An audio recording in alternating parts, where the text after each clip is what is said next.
Au cœur de la ville haute, la place Charles II. Ancienne place d'armes de la forteresse espagnole, commencée en 1666, elle est construite sur le modèle des forteresses idéales de la Renaissance. De cette époque, la place a conservé sa forme hexagonale caractéristique, ainsi que le tracé radioconcentrique des rues qui y aboutissent.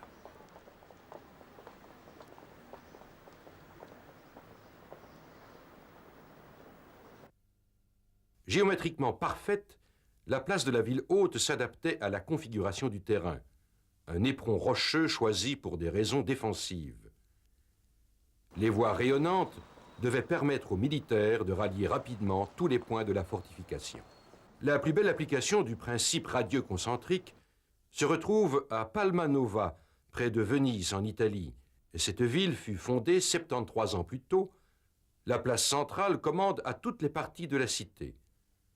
Charleroi s'inscrit comme une réplique parfaite de ce modèle. La place Charles II témoigne en outre d'une invention idéale, celle des plans. C'est à la Renaissance que remonte le bouleversement des techniques de conception urbanistique.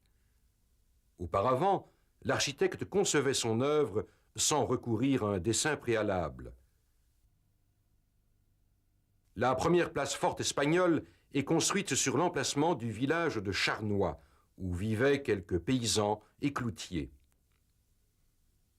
Cette place forte tombe rapidement aux mains de Louis XIV.